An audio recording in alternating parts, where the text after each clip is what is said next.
Hello everyone. In this video, we are going to cover the rest of chapter 3 from the database management concepts, database system concepts. So let's look over set membership.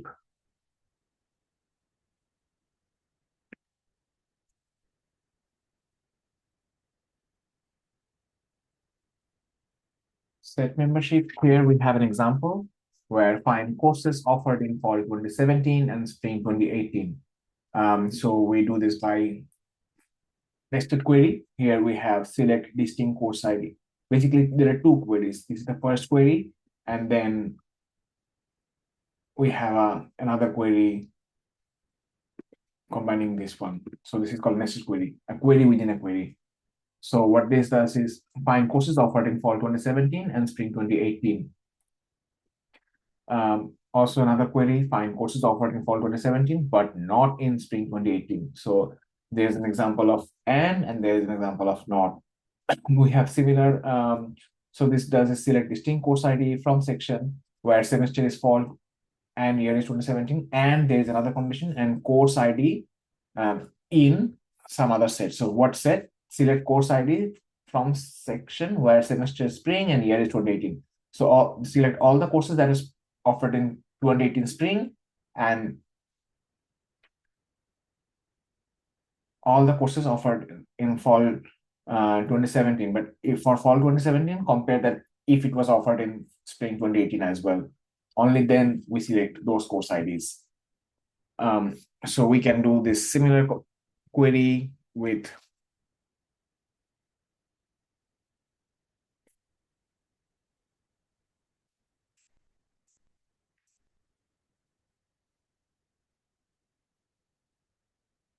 we can do the similar query with our um, course takes example. Here I have written, hey, give me all the courses. First, do this. Give me all the courses where it was offered in spring 2024, and then also see all the courses that was offered in fall 2023, and then give me the courses who are also in these courses. So from fall 2023, give me all these courses. If I run this, and there is an example error. So, um, this shouldn't happen. I did run this example. For some reason,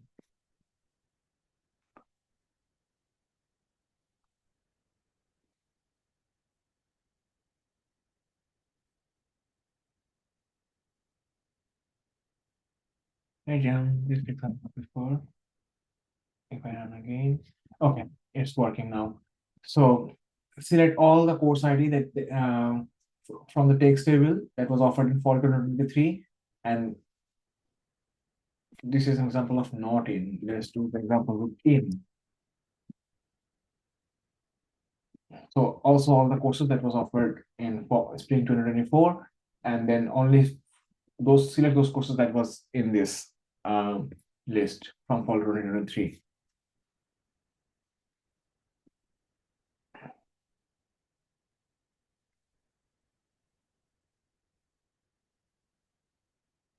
We also have seen the example with not in. This basically return um, only those courses that were only taken in fall 2023 and not in spring 2024. So if you do not in, this gives me the results that was offered in fall 2023 and not in spring 2024. So this is an example of nested query. Now let's see more queries. So not in and in, how does it work? Name all the instructors whose name is either Mozart nor Einstein. So let's select distinct name from instructor where name not in Mozart or Einstein. This gives me all the lists that apart from Mozart and Einstein from the instructor table. Um,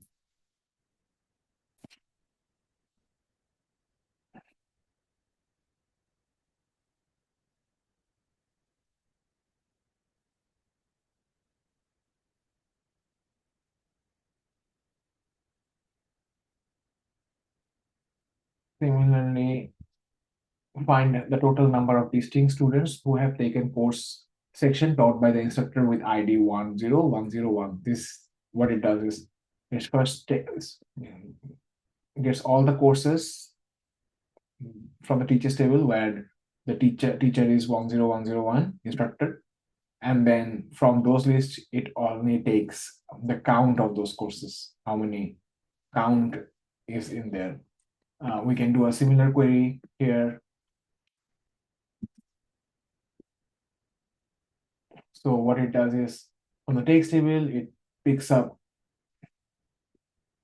all the courses that was offered in fall 2023, and then it counts how many courses with distinct ID. If I only run this, let's see if we can. Fall 2023. So it gives me all the list. Now, for that example, what we saw was from this list, the count 1, 2, 3, 4, 5, 6, 7, 8, 9, 10. There are more courses, but we only count distinct courses. For example, ME 101, ME 101, these are not distinct. Um, if, if you see the distinct ID, then it counts only 10. But if I remove distinct ID, it will count all the courses that was not distinct, like double ME 101 is counted twice here.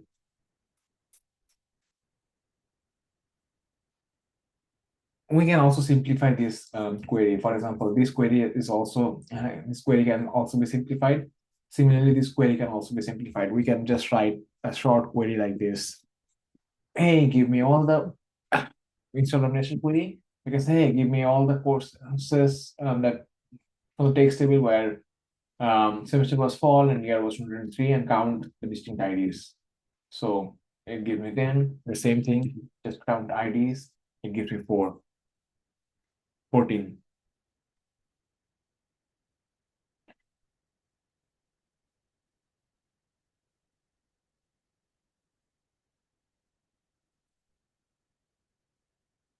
Now let's look at some set comparisons.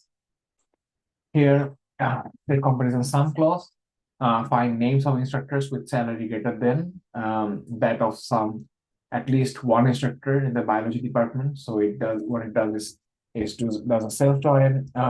Sorry, it takes the name from instructor table as T and instructor table as S. So basically self join where first table salary is greater than second table salary, and the second table's department is biology. So it picks up all the students, all the instructors' names where they have more salary than the biology department, at least from some of the biology department instructors. We can do same query. This was we learned this previously. This can be done using the sum clause as well. So hey, there are two queries, nested queries here. First query is select all the instructors where department name is biology, and then select only those instructors whose salary is greater than some of them, some of these faculties or instructors from the biology department. So how does the sum clause work? Uh,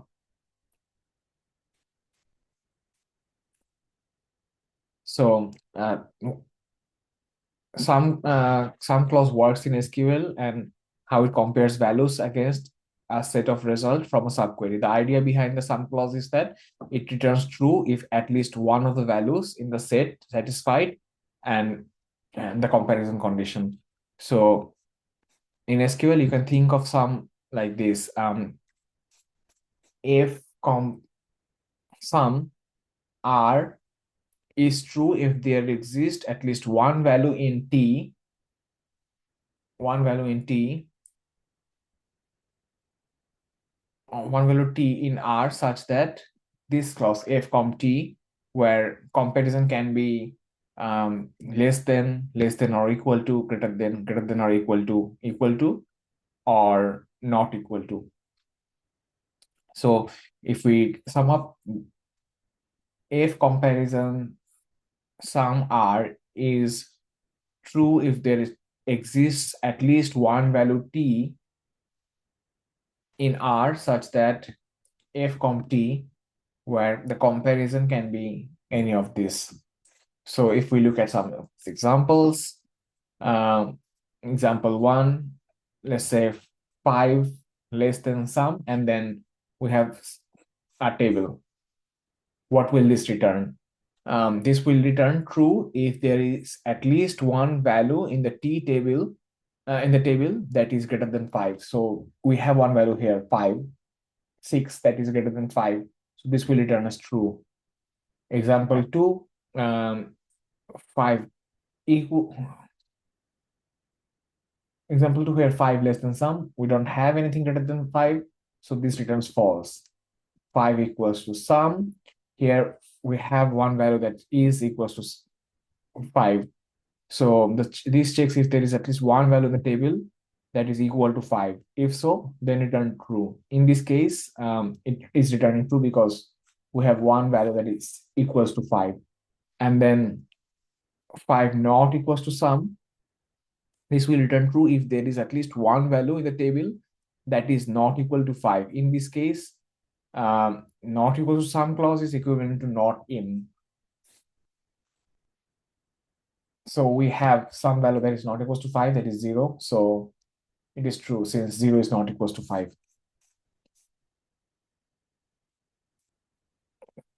In summary, the sum clause checks if if a comparison holds true for at least one value from the set returned by a subquery. It is a powerful way to compare a value with multiple results in one go.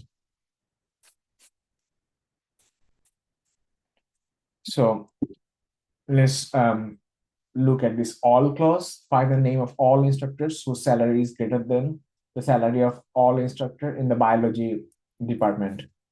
The main query selects the name of instructors from the instructor table whose salary satisfies a specific condition. So what is the condition? The subquery inside the parenthesis. This retrieves the salaries of all instructors who belong to the biology department. So condition is the condition salary is greater than all, and then parenthesis means that the instructor salary from the main query must be greater than every single salary retrieved by the subquery. Essentially, the main query will return the name of instructors who earn more than every instructor in the biology department. In other words, the query finds instructors who have a higher salary than the highest salary in the biology department.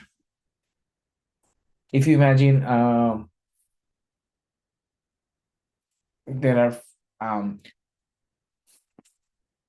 let's just create one insert table. Let's just insert one table here. Now, if you have Alice, salary is 70,000, and computer science, similarly, Bob, salary is 60,000 from biology, and then Carol, salary is 60,000 from biology, and then finally Dave, salary is 90,000 from chemistry, and salary is Ward, name is Ward, salary is, for example, 40,000 from computer science. Now, what will happen here with this query? If you have this instructor table, the subquery retrieves the salary of Bob and Carol from the biology department, that is these two, 50,000 and 60,000. And the main query will then compare the salary of all instructors in the table with the highest salary in biology, which is 60,000. So is 70,000 greater than 60,000? Yes. Then select this. If 90,000 is greater than 60,000? Yes, true. Then select Dave. Is 40,000 greater than 60,000? No. Then don't select Ward. So as a result, the only instructor with greater salary than 60,000 will be selected, such as Alice and Dave.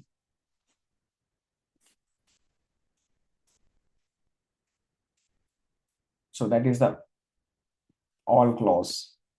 So let's look at the definition of all clause. That is, if comparison all R means that for every value T in the set R, the comparison F comparison T must be true. In other words, F must satisfy the comparison for all values in the set R. 5 is less than all. From this table, it returns false. So this will return true only if 5 is less than every value in the result set from the subquery. Even if one of the value is less than or equal to 5, the result is false.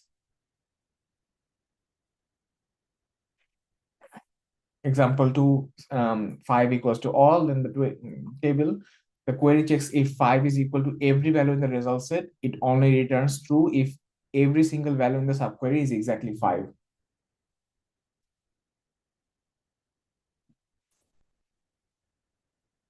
And then 5 not equals to all, the query will return true only if 5 is different from every value in the result set.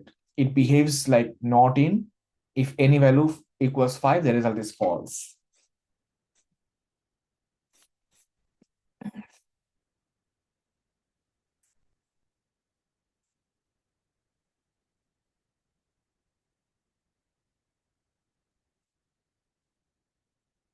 So test for empty relations. The exist construct returns the value true if an argument subquery is non-empty.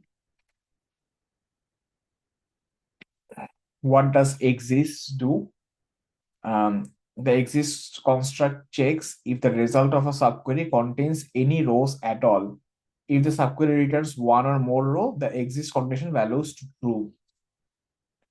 Uh, what does not exist do? Not exist is the opposite. If it checks if a subquery returns no rows. If the subquery returns 0 rows, then not exist evaluates to true.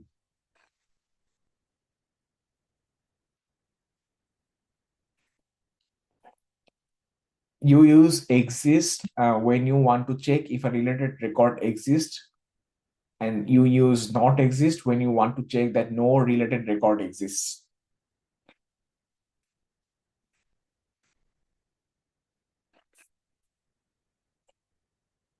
So let's look at the use of exist clause. Let's take a look at another way of finding courses that were taught in both fall 2017 and spring 2018 semester. This method uses a correlated subquery along with the exist construct. So let's break down this query. What is the correlated subquery here? In SQL, a correlated subquery is a subquery that depends on values from the outer query. This meaning the inner query is executed for each row of the outer query. In this query, S is a correlation name or alias for the outer query selection table. Here, the subquery inside exists depend on the current row of S from the outer query. This is why it's called correlated subquery.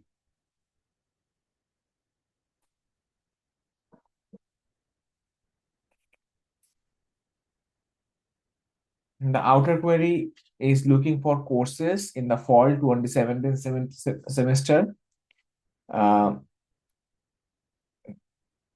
so up to this point, what it does is it retrieves all the courses offered in fall 2017. For each course in fall 2017, that is s.course ID, that is one s.course ID, that is basically all the courses that was offered in fall 2017, the inner subquery checks if that same course was also offered in spring 2018. So this does using this comparison. The subquery uses exists to check if at least one matching row exists in the section table for the spring 2018 with some course ID as the course from fall 2017. If the subquery finds a match, exists returns true, and the course is included in the result set of the outer query. So the query is saying find all courses s.course ID that were offered in fall 2017. Check if the same course s.course ID was also offered in spring 2018 using the correlated subquery. If a course exists in both semesters, return true.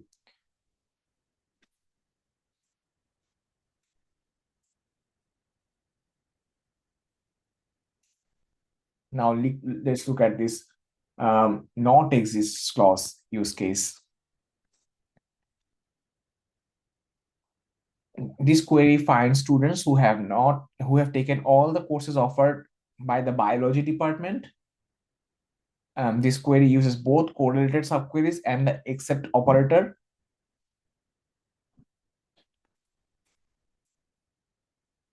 The goal of this query is to find students who have taken every course offered by the biology department. And the first subquery, that is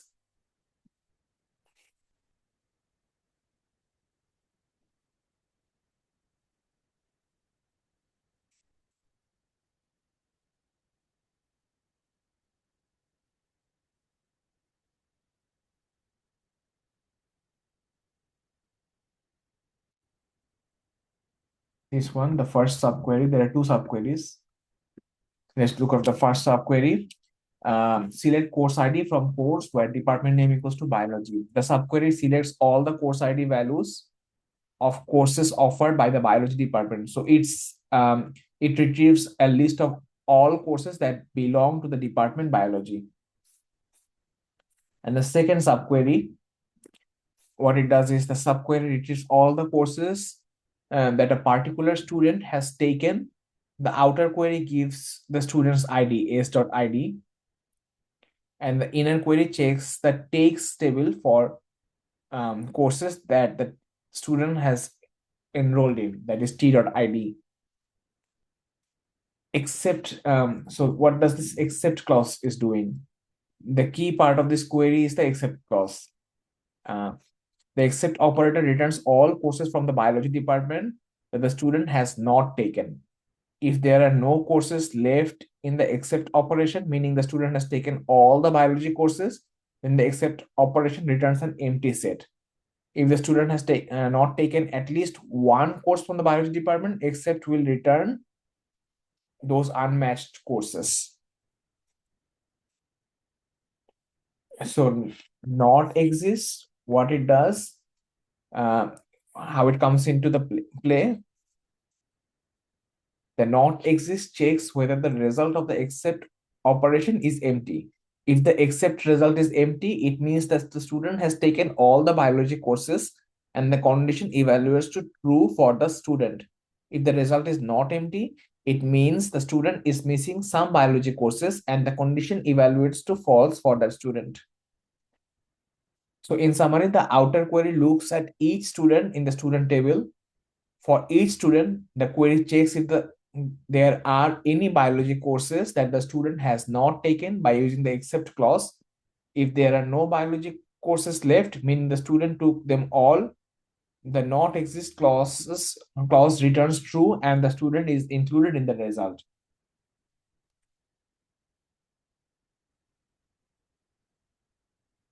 So the query uses except to find biology courses a student has not taken and not exists to check if there are no biology courses left that the student missed.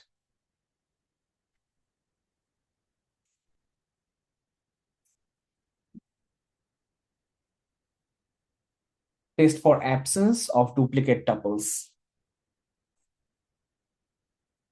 We'll talk about unique construct in SQL. The unique construct allows us to test whether the result of a subquery contains any duplicate rows. If a subquery has no duplicate, the unique construct evaluates to true. In SQL, the unique construct is used to check whether a subquery result contains duplicate tuples. It returns true if no duplicates are found in the result and false if the duplicate exists. You can think of it as asking the database, are all the rows in the results set unique? If the answer is yes, unique returns true. So let's break down this query.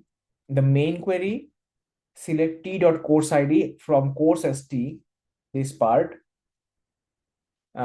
This part of the query select course id from the course table and assigns it an alias t. We want to find courses that meet a certain condition using the unique construct, where unique, and then a subquery. Select R course ID from section R, where T course ID is R course ID, and year is 2017. What it does is the subquery checks the section table R, where the course ID from the course table T.course ID matches the course ID in the section table. It also filters the courses that were offered in the year 2017. The unique construct then checks if the result set of this subquery contains any duplicates. If the course was offered only once in 2017, the subquery will return just one row and unique will evaluate to true. If the course was offered more than once in 2017, the subquery will return multiple rows and unique will evaluate to false. So what is this query doing?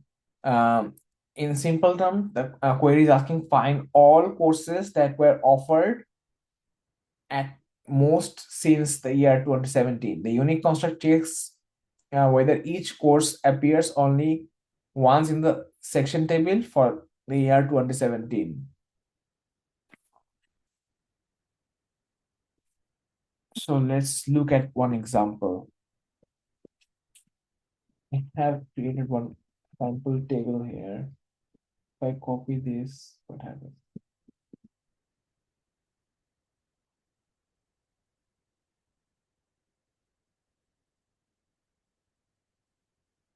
Let's create a Word document.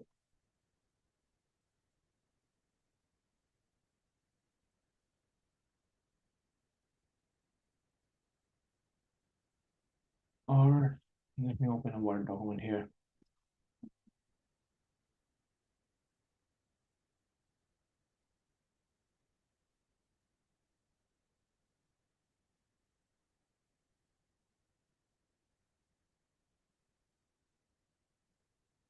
If we look at this example, course ID is this one, and then year is this one. In this case, the course CS11 was offered twice in 2017. So it has a duplicate in the result of the subquery that the course math 11 was offered only once in 2017. So it will pass the unit test. The query will return math 11 as it was offered at most once.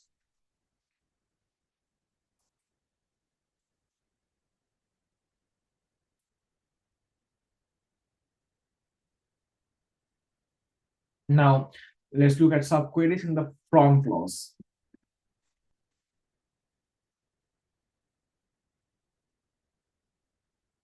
So SQL allows subqueries to be used in the from clause. This is useful when we want to create temporary tables within our queries to further process the data.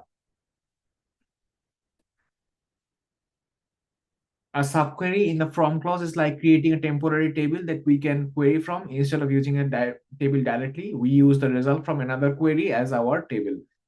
This can be really useful for breaking the complex problems down into smaller steps.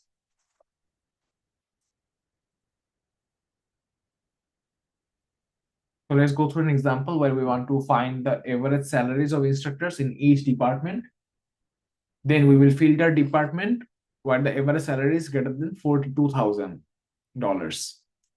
So the first version of the query is select department name, average salary from, in the from clause, we have another subquery where we have select department name, average salary as average salary from instructor group by department name, and then the where clause, where is average salary greater than 42,000. Here is the subquery. This is the temporary table that we will to use. The part, this part here is the subquery. it is within the from clause. So that's what it's called, subqueries in the from clause. Um, this part is a subquery which calculates the average salary for each department by using the average salary function. It groups the results by department. So we get one average salary per department. The result is treated like a temporary table with two columns, department name and average salary. And then there is this outer query. What it does is it selects department name, average salary from the table, from the inner query, where average salary is greater than 42,000.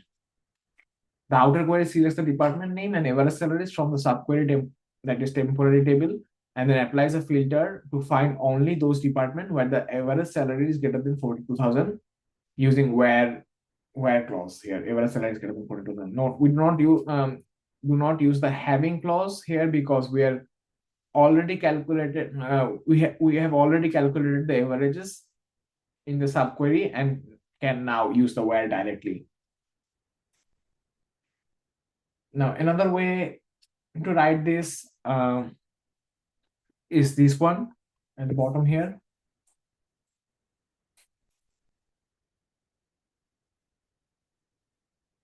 This version does the same thing as the previous query, but uses the alias department average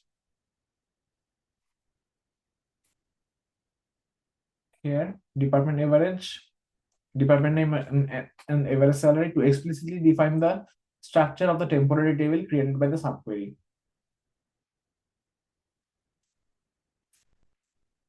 So using a subquery in the from clause allows us to break down complex queries into smaller, more manageable steps, create a temporary result that can be used for further filtering in the main query, and simplify the use of conditions like where instead of having when you already have aggregated data.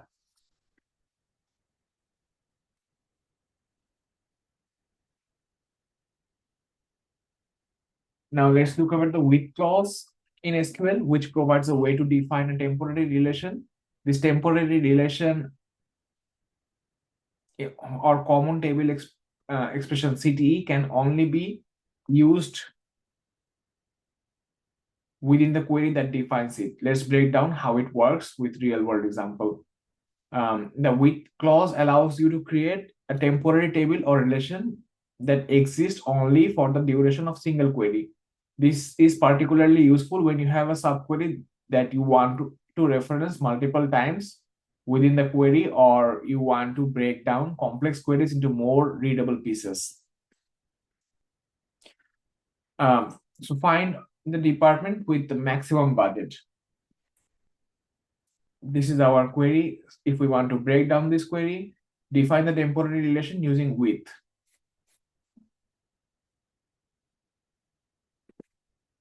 Here, with maximum budget as select maximum budget from department. The with clause creates a temporary relation named maximum budget that will store the maximum budget found in the department table. The subquery select maximum budget from department calculates the maximum budget across all departments. The result of this subquery is stored in the max budget, and the temporary relation has a column named value. So we name it as value. It's like creating a mini table that holds the highest budget value, and we can now refer to maximum budget in the main query.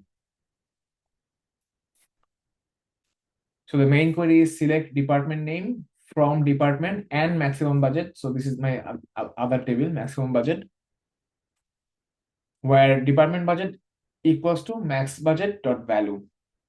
So we are selecting name of the department from department table, where clause ensures that we only select departments whose budget matches the maximum budget stored in the max budget temporary relation.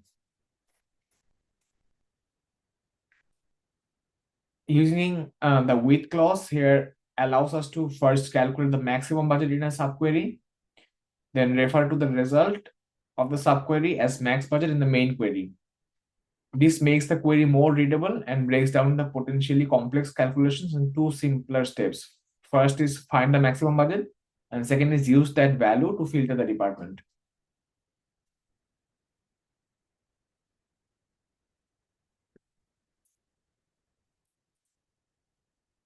Let's look at it. An example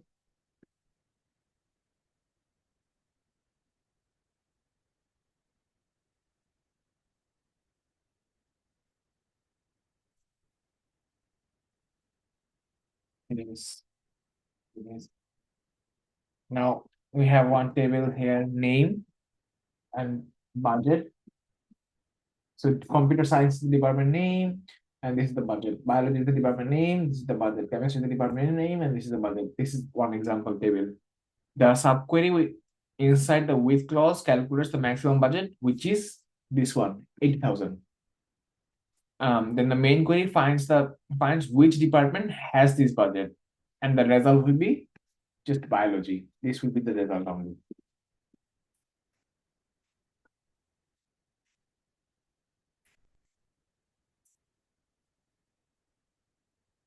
Complex queries using with clause.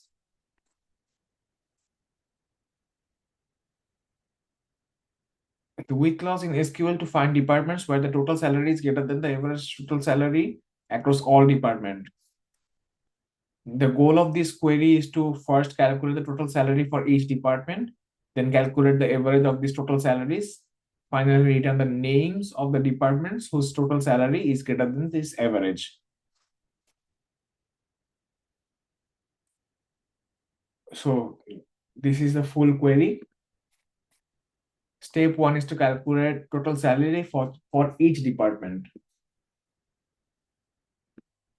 This part, the with clause creates a temporary relation called department total with two columns. One is department name, another one is value. The subquery calculates the total sum salary for each department from the instructor table. The result is grouped by department name so that we get the total salary for each department. The temporary table department total now holds the total salary for each department. Second step is calculate the average of total salaries. That is this one. So the subquery calculates average of the total salaries from the department total temporary table. We use average value function to calculate the average of the value column, which represents the total salary for each department.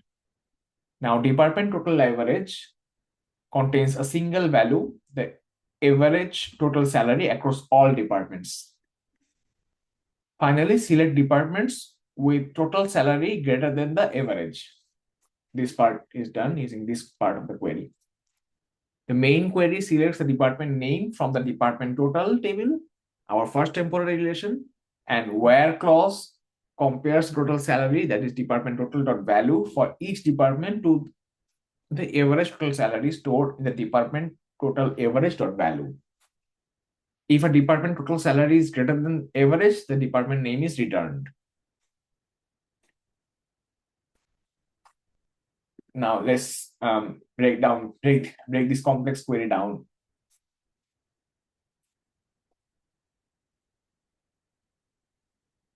For example, this is my table where department name. Let's say we have a following table in the instructor table, following data in the instructor table. Department name and then salary for each of the faculties in the instructor table. Now, the first department total subquery will calculate the total salary for each department.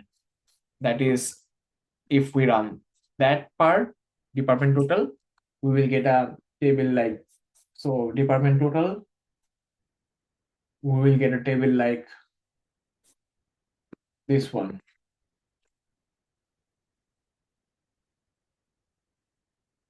Department name and total salary. So this is summing all the salaries for each department. Computer science has this salary, biology has this, chemistry has this. Now, department total average subquery calculates the total salary across all departments.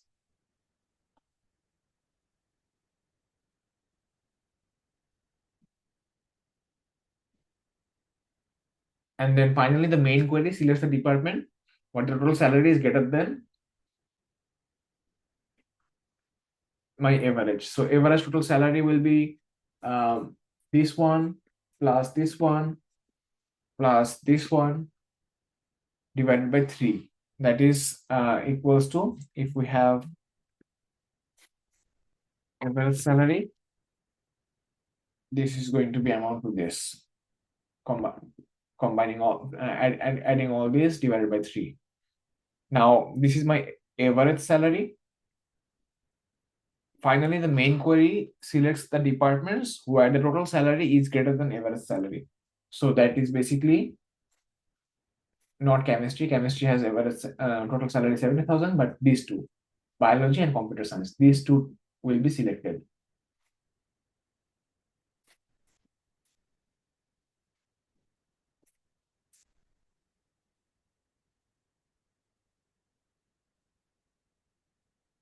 Now let's look at scalar subquery.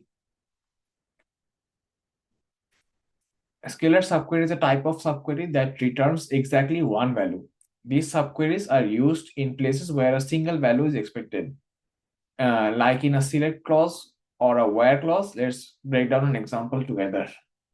So, list all departments along with the number of instructors in each department. We will use a scalar subquery to count the number of instructors in each department. The main query here is select department name from department. Select department name from department. Now we have a scalar subquery here. What this scalar subquery does,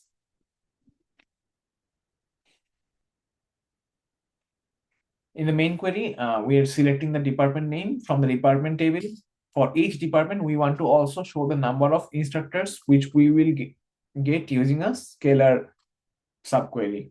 The scalar subquery calculates the number of instructors in department by using the count asterisk in the instructor table. It checks where the department name and department table matches the department name and instructor in the instructor table. This subquery will return a single value, the number of instructors for each department, which is why it is called scalar subquery.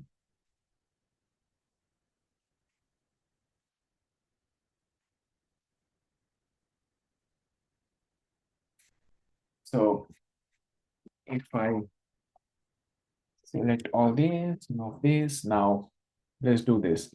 An example table here on the instructor.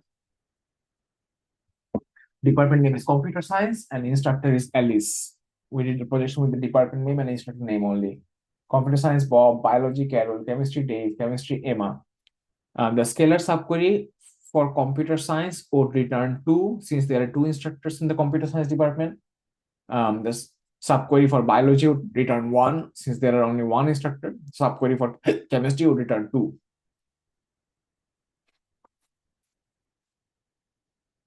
So the resulting table with the scalar subquery would be something like this.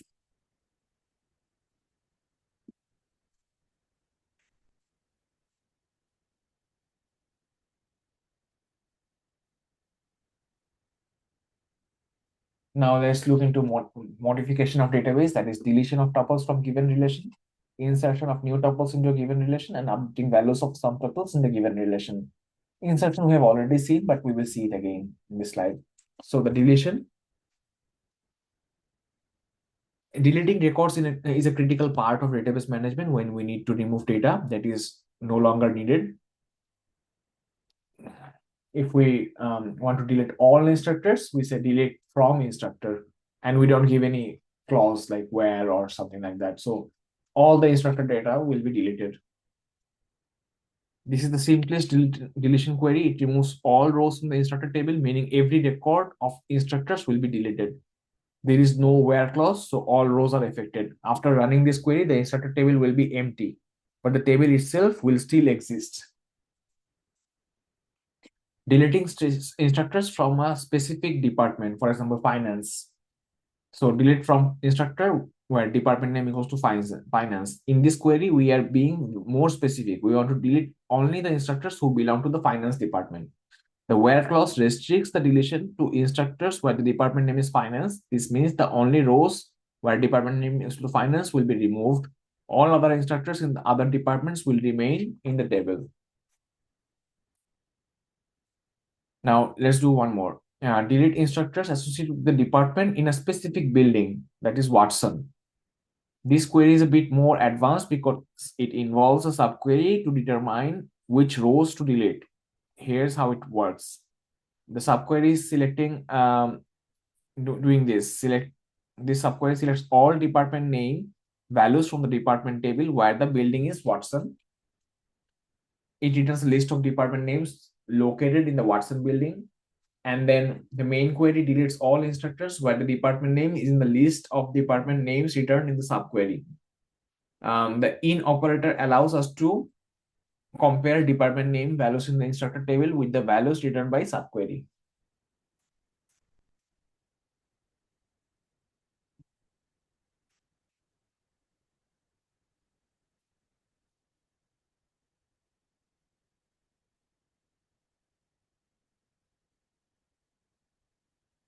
Um,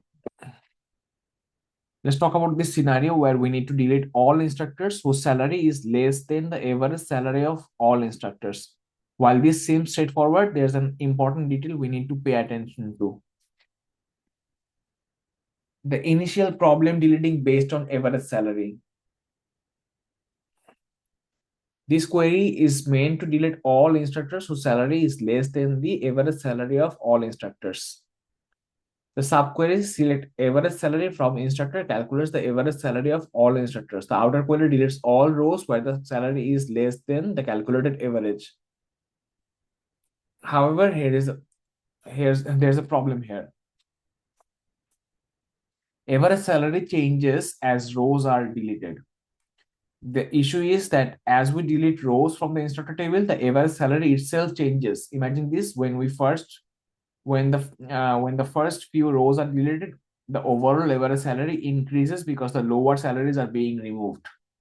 This means that some instructors who should have been deleted later might no longer qualify as having a salary less than the new updated average salary. This makes the query unpredictable because the condition salary is less than average salary is constantly changing.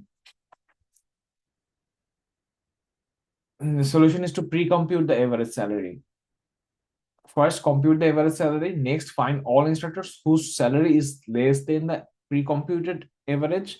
Finally, delete all those instructors in one go without recomputing the average salary, retesting the conditions.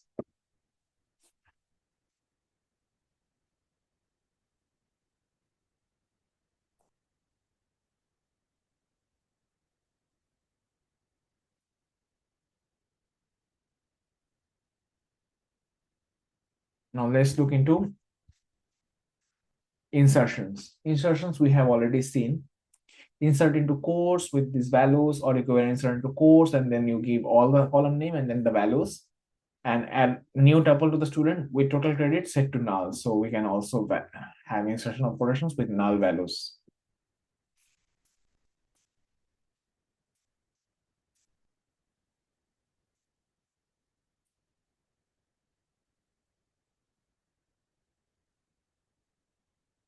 Here's a script.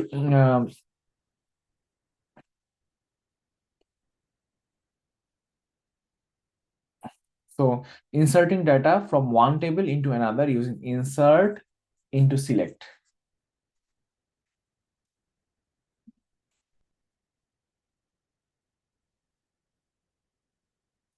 In this example, the instructor example, we want to make all music department students who have earned more than 144 credit hour into instructors in the same department with a salary of $18,000. Let's break down this query. Insert into instructor is basically insertion operation. And then this part, select.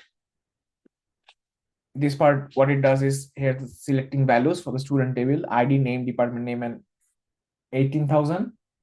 18,000 is an value that we attach to all the tuples. We are only selecting students who meet the condition department name equals to music and total credit is 144, greater than 144.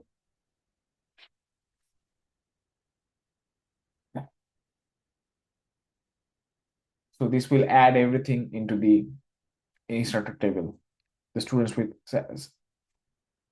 these conditions. Now let's look over update operations. Update statement in SQL to modify data in a table. Specifically, we will see how to give salary raises to instructors based on different conditions. So giving a 5% salary raise to all instructors, that is set salary equals to salary times 1.05. We updated that based on that. Now, in this query, we are giving 5% salary raise to all instructors. Here's how it works. Update instructor command tells SQL to modify rows in the instructor table. The set salary increases each instructor salary by 5% by multiplying 1.05 gives a 5% raise. After running this query, every instructor in the table will have their salary increased by 5%. Second example, in this working, we are giving 5% raise only to instructors who currently earn less than 70,000. So the where clause restricts the update to only those instructors whose salary is below 70,000. And in the third example, we are giving the 5% raise only to instructors who's currently earning less than the average salary of all instructors. So select average salary from instructors. This subquery calculates average salary for all instructors in the instructor table. And the where clause is condition ensures that only instructors whose salary is below this average salary will receive 5% raise.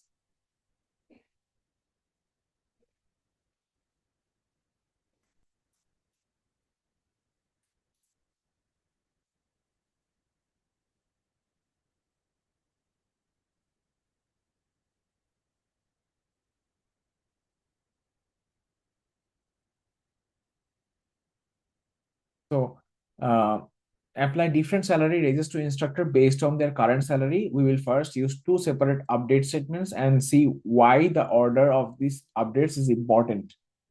In this scenario, we want to increase salaries 3% of instructors who earn more than 100,000. Increase salary 5% for instructors who earn 100,000 or less. The first statement for the first query gives 3% raise to instructors who are currently earning more than 100,000, where salary is greater than 100,000. Condition ensures that only those higher salaries receive the specific raise. The second update statement gives a 5% raise to instructors whose salary is 100,000 or less, where salary less or equals to condition restricts the raise to this group. The order of this update statement is important. The first update instructors with a salary greater than 100,000. The first query updates instructors earning more than 100,000 by 3%. If we were to give the 5% raise first, then the salary could fall into the range of 100,000 or below, causing them to incorrectly receive a second raise in the next query. The next update instructors with a salary of 100,000 or less. The second query only affects those instructors whose salary is 100,000 or less after the 3% raise was already have been applied to the higher salaried instructors. By applying the higher salary raise first, we ensure that there is no unintended overlap where an instructor might receive both raises.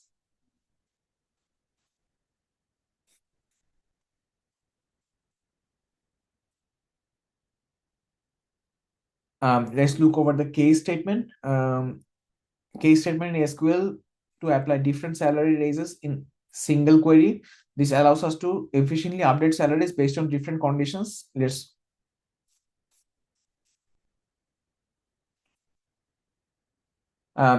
query gives a raise 5% raise to instructors earning 100,000 or less and 3% raise to instructors earning more. Case when salary, this part of the query case salary less or equals to 100,000, then salary times 1.5, else salary times 1.3. The case statement works like an if-else condition. The first condition checks when salary is less than 100,000, it applies 5% raise to those instructors. Else part applies to all other rows, giving instructors earning more than 100,000 a 3% raise. Once a condition is matched, the case statement stops and the update is applied accordingly.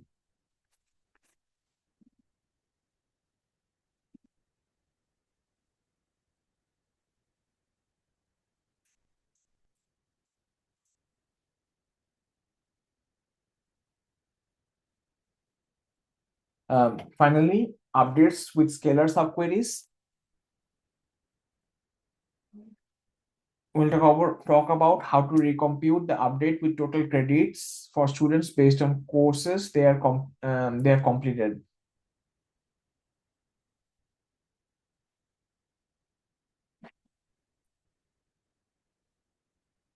This query here, update in student A's, say total credit equals to, then subqueries. In this query, we are updating the total credits for each student by summing the credits of the courses they have passed. The update student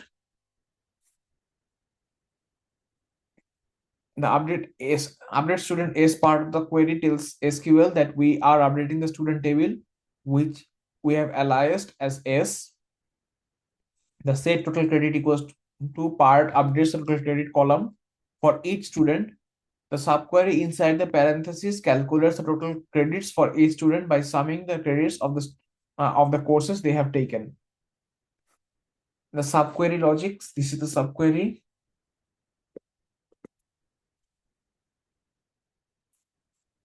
This sums the number of credits for the courses the student has completed. Where takes course ID equals to course ID. This ensures that we are matching the courses taken by student with their respective credits from the course table. And s.id equals to takes.id ensures that the credits are being summed for the correct student and takes grade F. This condition excludes courses where the student failed, grade equals to F. And takes grade is not null. This condition excludes any courses where the grade hasn't been assigned yet, where the grade is null.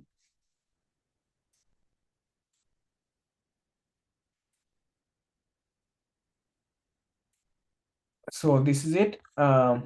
This is the end of chapter 3.